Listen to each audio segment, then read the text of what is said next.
In the month of September, I set myself a goal to read 14 books, and I achieved it! Welcome back to Mr. Francy Reads!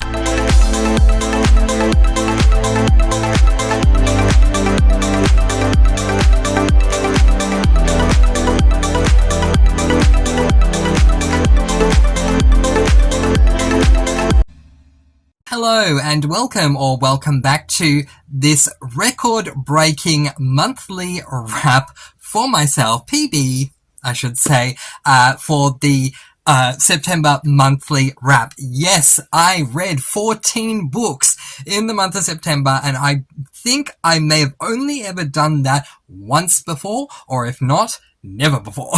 So that is a great achievement. So we don't have a lot of time to communicate everything, obviously, because we got a lot of books to get through.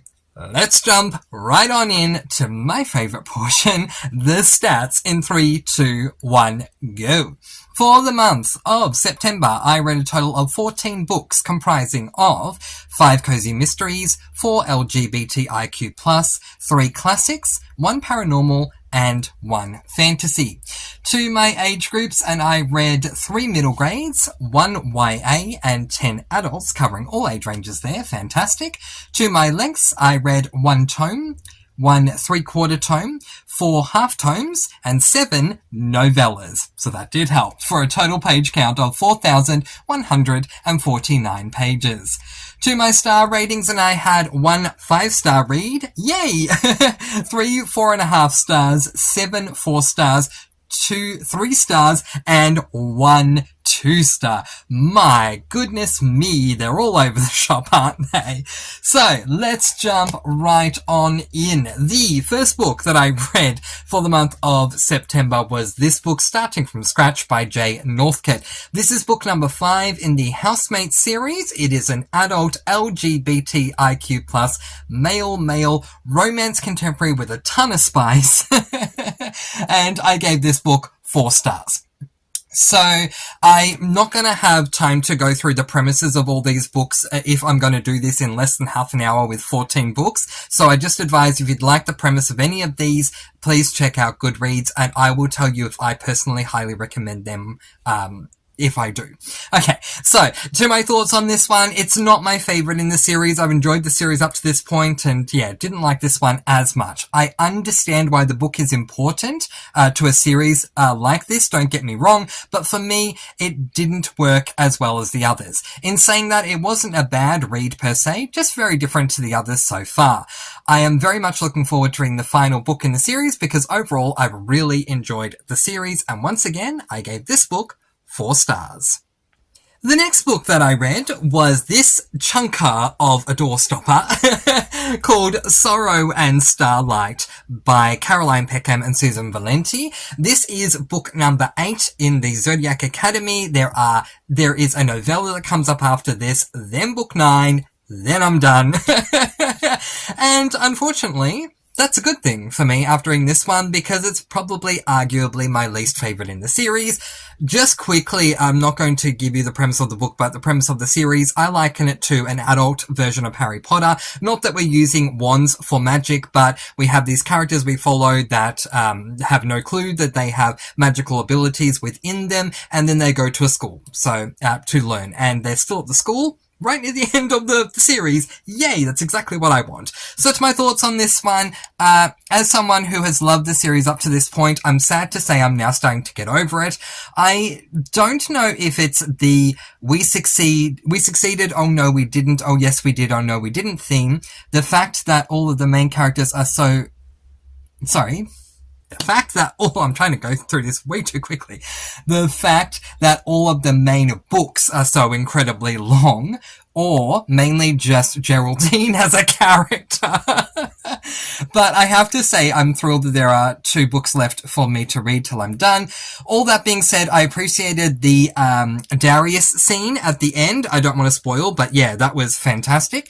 And still very much enjoying watching Xander, Darius's brother's journey. I gave this book 4 stars, despite the fact that I didn't enjoy it as much as the others, which still holds it in a very high regard that it absolutely absolutely deserves. Looking forward to seeing how things work out with book 8.5, which, funny enough, will be the first book I read in the month of October. The next book that I read was this book, Conventionally Yours by Annabeth Albert. This is oh goodness me, I don't even remember what it is. I think I'm calling it adult. Yeah, I'm calling it an adult series, but I don't know if that's right or not, but I'm calling it adult.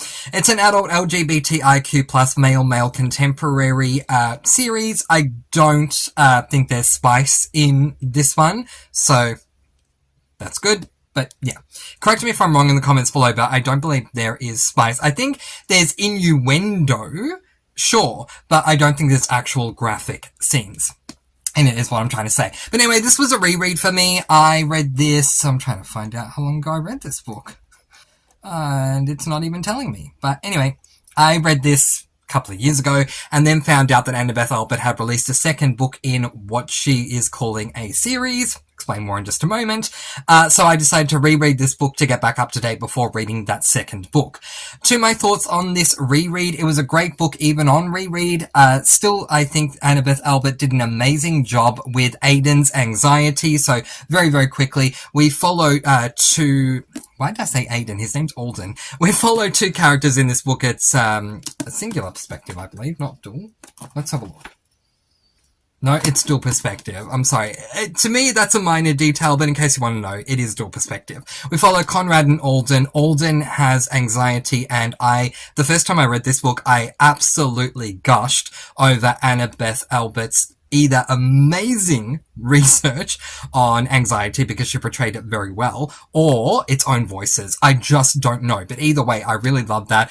And we also follow Conrad, who is a jock but loves the RPG game Odyssey, and so does Alden. They both end up going together to a convention. They're driving together. They don't like each other, but eventually they find that they have feelings for each other. It's a really, really fun and fantastic book, and I gave it 4.5 stars. I gave this book 5 stars on my original read, and I gave it 4.5 for my reread. So the next book that I read was that second book in that same series, which is called True Colors, by the way, and that is this book, Out of Character by Annabeth Albert. The second book in the True Colors series. If you've been watching my weekly vlogs, you know what I mean by that series. This is not a series, and I need to put that warning out there for you. This is not book 2 in True Colors, in my mind. This is a sister book. And a companion book, if that makes sense. So basically what I mean by that is a series will always follow the same people, especially if you have a main character or two main characters like we did in book 1, Conrad and Alden. If this is book 2 in the series, then we would be following Conrad and Alden. But we're not. It's a companion book in the series. We are following two completely different people, Jasper and Milo. We met Jasper in book 1. He had a side character role, and he's now upgraded to a main character in this one. So this was a very interesting book, but I wouldn't say it's a series. I'd say it's a companion book. My thoughts on this book is a couple of things disappointed me. As I said, I felt that it is a companion book, and I didn't like that. The book wasn't as entertaining as A Conventionally Yours, and it felt almost too cliche in a way. In saying that, Albert shines in some areas as always. Her writing style is so easy to read, the characters are interesting, and it was good seeing the characters from book 1 when we could. Even though we didn't see a lot of them, Conrad and Alden had maybe 2 scenes in this book, so it was nice seeing them. All in all, a tough one to rate. I would have given it 3.5 stars, but I've never done that before, so I rounded it up to 4. Yeah, so it was very disappointing for me. I think part of it is the fact that I was emotionally upset that it was a companion book and not a continuation, because otherwise I wouldn't have reread the other one, and I already had so many books on my TBR anyway. But yeah, I really, really, really wanted to follow Alden again, even if I didn't follow Conrad, and so the fact that we didn't get to follow Alden again annoyed me, I have to be honest. But the book, based on the book on its own merits, I still would say 3.5 stars, but rounding it up to 4 because I've never given a 3.5 star rating. So there you go. The next book that I read is a book from a series that is penned by my favorite female author of all time. probably my least favorite book in my least favorite series of hers. I am talking about this book, Honeymoons Can Be Hazardous by Amanda Flower. This is, I believe it's book number 4. Yes, book number 4 in the Amish Matchmaker series, and I gave this book the lowest rating for this month of 2 stars. And I'm sorry about the glare. There we go.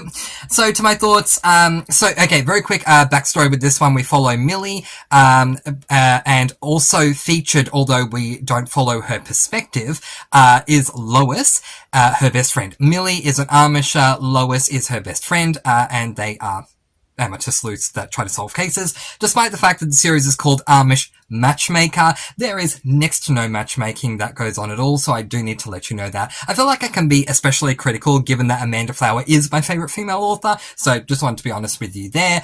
And this is a companion series, so it is a series, but it's a companion series to the Amish Candy Shop series by Amanda Flower. The difference between the two, the biggest difference between them, is that in Amish Candy Shop we follow someone who's not Amish, who lives in Amish country. They would call them an Englisher, someone who's not Amish. In this book, we follow an Amish person in Amish country. This makes this series less relatable to myself than Amish Candy Shop, and also the fact that the matchmaking isn't prevalent at all in the series. We may have a couple of little tiny scenes here and there that allude to something about the matchmaking, but it's not dominant in any way, shape, or form.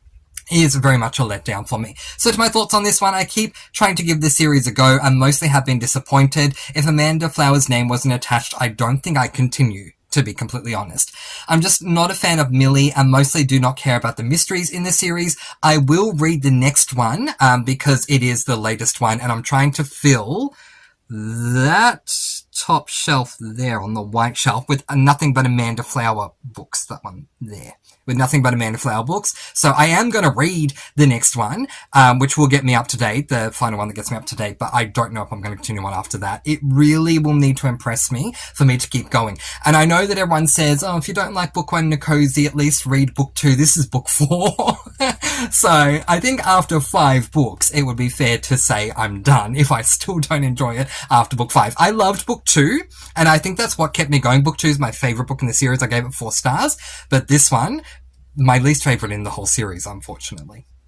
The next book that I read was this book, which is Night Star by Alison Noel. This is book number 5 in the Immortal series. It is a YA paranormal series. It's the only YA I read this month, and it's the only YA I think I've read in the past 2 months. But anyway, and I gave this book a total of 4 stars. So the premise of this series as a whole is that we follow a girl by the name of Eva Bloom, who ended up receiving these magical psychic abilities, and at the very beginning of book 1, so it's not a spoiler, we find out that she does not like that she's been placed in this position. She becomes what sounds like heavily depressed. She doesn't say she is, but it's implied. She wears hoodies all the time and sunglasses and tries to cover herself up so she doesn't touch anyone, see anyone, accidentally bump into someone so she'll get a vision. She doesn't want any of this. But then something happens that forces her to get serious about who she is in book 1. I'll just say that much without spoiling anything. So, this is really interesting, the series as well as this particular book, because I really enjoyed book 1 and the first 3 quarters of book 2. Book 2 ended in a way that really had me freaking out about the rest of the series, to be completely honest, because something came up that I figured we would have to deal with for the remainder of the series. Interestingly enough, that is the case, but I'm still happy because Alison Noel kind of pieces and parcels this series following thing that we have to deal with here and there, but also lets each book stand on its own merits. So I'm not saying they're standalones, they're definitely not, but they do stand on their own merits as their own individual book, which I really, really, really appreciated because I was so concerned about that, and I am loving this series so far. All in all, it was a good book. The main purpose, according to the premise, felt like filler. What I mean when I'm saying that is that when you go onto Goodreads and you read the what the premise is for this book, I didn't like that. That felt like filler to me. But the rest was actually really good, and I like the way things ended with Haven, who is Eva's best friend. I'm intrigued to see how Alison Noel wraps things up, because this is the second last book. I've got one more to go, and I'm not reading it in October, so I'm reading it in November. But yeah, enjoyable series overall. I do highly recommend it if the idea of following a psychic who doesn't want to be one intrigues you at all in a YA setting. Then I absolutely recommend this series to you. 4 stars from me for this one. I was very, very impressed, and I cannot wait to read the next one. But at the same time, kind of don't want to be done with the series. 4 stars. The next book that I read was this book, Holiday Buzz by Cleo Coyle. This is book number 12 in the Coffee House Mystery Series. Just a quick point for those of you who may not be aware. I think I DNF'd this series around about book 9, book 10, somewhere there, and then recently decided I'd like to re-pick it back up again, and so I have, and am now obviously continuing on because this is book number 12. Okay, so the basic setup for this series is that we follow a woman by the name of Claire Cosey, who runs a cafe with her ex-husband that is owned by her ex-husband's mother. Okay. Her ex-husband's mother is named Madame. I absolutely love her. I would highly recommend going into the series for her. However, one of my biggest complaints about the series as a whole, which is including this book, is that Madame is not being featured enough. At the beginning of the series, she was featured a lot more than she is now. And in this book, she was probably featured the least amount she ever has been, which really, really let me down. I will say this, however, as a massive pro to Cleo Coyle, because of the fact that it's called Coffee House Mystery Series, you probably worked this out already, but the cozy side is coffee, and Cleo Coyle does an amazing job with the cozy side, especially in the beginning of the series. There is so much that I learned about coffee, and I used to work as a barista in a cafe, so that tells you a lot. So if you are very passionate about coffee and you like your cozies, I highly recommend this series. One complaint that it has received in general from others, not me, is that this is more of a grittier cozy than your standard sweet, nice, sweet, fluffy cozy. But in saying that, I absolutely recommend it, especially for coffee lovers. Okay, so, to my thoughts, I actually really enjoyed this book. However, my one con would be, as I said, the lack of Madame. Without a doubt, Madame is my favorite character by far in the series. For some reason, she seems to get less and less screen time, which is annoying. Cleo Coyle, please give us more Madame. I'm saying it now, in case we're getting books 21, 22, 23, 24. Please start featuring her a lot more. That being said, I really enjoyed this one. The cozy side being Christmas, Holiday Buzz, was perfect. The mystery was enthralling, and I really enjoyed the reveal. If not for the lack of Madame, this book would have received 5 stars, but because I love her so much, I deducted a whole star for it and gave it 4 stars. So now that we're halfway through what I've read so far in the month of September, let's get to the next 7 books that I read. The next book that I read in the month of September was this book, Gifts, Glamping and Glocks by Tonya Kappas. This is book number 29 in the Campers and Criminals series. I am buddy reading this series at the moment on my Discord, and we read 3 of these books a month. So I read books 29, 30 and 31. We'll talk about 30 and 31 in just a moment. The basic setup of this series is that we follow Mae West, who was, I think, married to some guy. I don't remember if she was married or engaged or whatever, but she was with a guy in a legal way, because they end up breaking up and she is left a caravan park that is run down. What you need to know as well about May is that she was living the very, very rich life prior to that, with, couture clothing and this, that, and the other. And so it's a riches to rags situation, which I love those situations. And anyway, yeah, so it's been an interesting read. I have only given one book in this series so far 5 stars, and this was the second one. Yes, this is my favorite of the Campers and Criminals in series so far overall, and really, really thrilled with this one. So to my thoughts, best book I've read so far, and only the second 5-star I've awarded, after Christmas, Criminals and Campers, book number 4. I truly loved everything about this book. The Christmas theme, There was a candy cane inspired cozy side, which I loved. And May even finds herself being sued, which was interesting because I love the whole, when like the law comes up and court cases and stuff. I love court dramas on TV. So whenever that comes up in books, I love that too. And Lester, who is a character in the book, has a list of good deeds that need to be checked off, and I love that as well. All of this intrigued me, the murder surprised me, and I found myself heavily invested in the mystery. The killer revealed at the end took me a moment to remember who it was, but only a moment, and had me very satisfied. The best book in the series, in my opinion, and I gave it 5 stars. And I just quickly want to make the point, the reason it took me a moment to remember who the killer was because I didn't associate them by name, I associated them by something else, and so I went, oh, who's this name? But once I realized who that was, yeah, it was a really, really good reveal. 5 stars. So the next book that I read was this book, Zoning Zealots and Ziplines, not Z-lots, but Zealots, by Tonya Kappas. This is book number 30 in that same series. I gave this book 4 stars. Again, feel free to check out the premise on Goodreads, but to my thoughts, not as good as book number 29, but still a solid read. I enjoyed May going to a stargazing event, which she does. That was a whole lot of fun, and how that led to the mystery. I also love Dottie, as always. Dottie works for Mae West. And I appreciate that Hank's sister is trying to connect more with May, in saying that I did not enjoy the mystery, and that's where I docked a star. The cozy side was good, but the mystery wasn't intriguing for me, and I gave it 4 stars. And therefore, the next book that I read was this book, Hammocks, Handguns, and Hearsay by Tonya Kappas, book 31 in the Campers and Criminals series. All of these are adult cozies, by the way, if you hadn't assumed that. And this is book 31. There are 37 out at the moment. I've read the majority of them this year.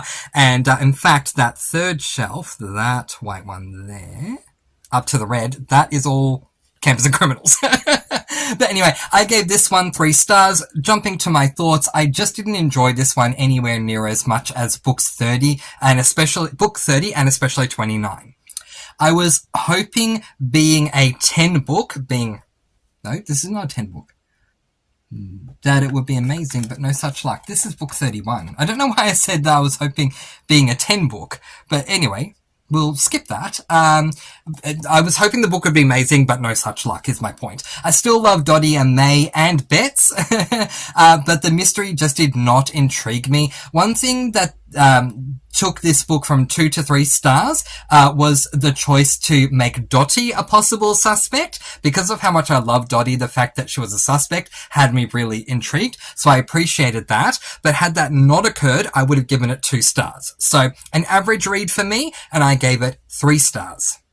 And just to keep up to date with where we're at, the 10th out of 14 books that I read was this book, which is 5 Have Plenty of Fun by Enid Blyton. This is book number 14 in the famous 5 middle grade mystery series. Again, there you go. It's a middle grade. Well, I think they probably were released initially as middle grade mysteries, but they stand the test of time, so they're now middle grade classics. And I gave this book 4 stars. Yeah, so the basic setup for this series is that we follow the famous 5. And the famous 5 consists of 4 children and a dog. We follow George, whose real name is Georgina, but she won't answer to Georgina, which I just love. But anyway, and her dog Timmy. And then Georgina has 3 cousins, Julian, Anne, and Dick, which is short for Richard. And they basically solve mysteries in every single book. I liken this series, officially this is not what anyone would say other than me, but I do think that I could liken this series to like a middle grade cozy mystery series, because it is cozy and we're solving mysteries every single book. So, I mean, I feel like it's a middle grade cozy and it's just absolutely perfect. My thoughts on this one was the book was good, but not as good as most of the others. On the con side, there was a plot convenience that was way too convenient, which honestly, I don't mind plot conveniences so much in middle grade, but if it's way too convenient, then no. And given that Enid Blyton doesn't usually use plot conveniences that are that convenient, I docked a star. A character that was way too much like George also annoyed me, and honestly, what happened was very predictable. There were some pros though. I love how Timmy always helps the five. I love how there was another dog featured in this book too. So we have this character that's similar to George. Her name is Berta, and Berta has a poodle named Sally. And I still very much love all of the five. Ultimately giving it 4 stars. I also read 3 Famous 5 books a month, so therefore the next book I read was this one, 5 on a Secret Trail, book number 15 in the Famous 5 series. My thoughts on this one is, I gave this one 4.5 stars. My thoughts on this one is I really love this book and have many pros for it. However, there was a con, and for me it was big enough to deduct 0.5 stars. Anne, George, and Timmy are without Julian and Dick for the first third of the book. This to me was an absolute pro, as we've never seen less than the 5 at the beginning, nor has it lasted a third of the way through. However, without spoiling, while camping, Anne and George stumble across something that puzzles them, but it was something I worked out right away. In 2 seconds, I was like, it's this. And they're going, oh, this is so odd. And they're actually intelligent characters too, so that really annoyed me. And every time this thing kept coming up, I'm like, hello, it's so obvious it's this. But anyway, so that annoyed me. Julian and Dick come in at the 1/3 mark and work out that thing very quickly. The con, therefore, was Enid Blyton making the girls, Anne and George, look stupid, which we know that they're not. Aside from that, however, this book had it all. Fun, friends, adventure, and yes, another secret way. So if you're a Secret Way fan, this is one. No wonder it's called Secret Trail. Aside from the earlier mentioned perceived stupidity of George and Anne, I again blame Enid for that. An amazing book and 4.5 stars. And therefore, the 13th book I read was this book, which is 5 Go to Billy Cock Hill, book number 16 in the series, and I gave this one 3 stars. To my thoughts, to be honest, it took me a while to realize why I thought this book was so average, and then it hit me. Aside from me now getting over the 5 camping as much as they do, which is a very big complaint. They camp a lot, and they do mix up things here and there, but the one thing that happens a lot is camping, and it's really, really annoying me. But yeah, aside from the 5 doing camping as much as they do, a very big complaint. The mystery didn't begin until 3/4 of the way through the book. I still love all 5, but 2/3 camping with no mystery did not work for me. An average read, and the first time I'm giving a book in this series the average rating of 3 stars. I've never done that before, but the fact that it took 16 books to get there shows just how how much of a high regard I hold the series in. Why was that so hard to say? But this one is an average one, unfortunately. 3 stars.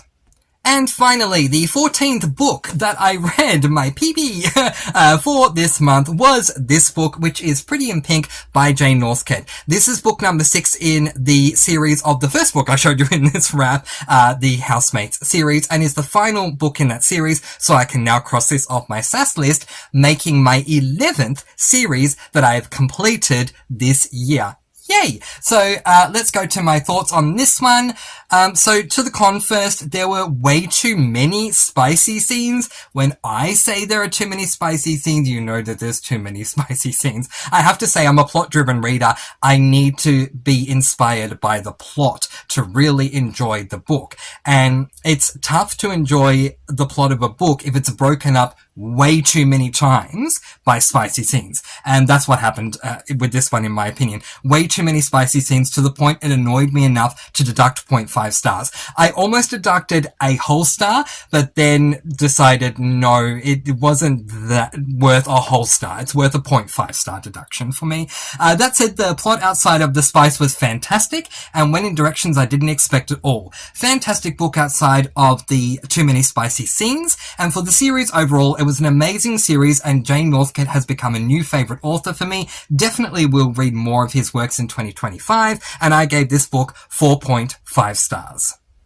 And now wish me luck as we play everyone's favourite game, But there we go. These are all the books that I read, all 14, in the month of September 2024. How was your September 2024 reading? Let me know in the comments section below. Before I wrap this up, I have started doing reading sprints again on my channel. So if you love reading sprints and want to be a part of it, please do hit the subscribe button and hit the all so that you can get all notifications and be notified when I do a sprint. But this has been quite the month and I'm thrilled that I hit a PB. I'm going to let you all go with peace, blessings and so much love. Please do be kind and love one another and spread your sparkling energy all throughout the world. And until next time, happy reading. Bye everyone.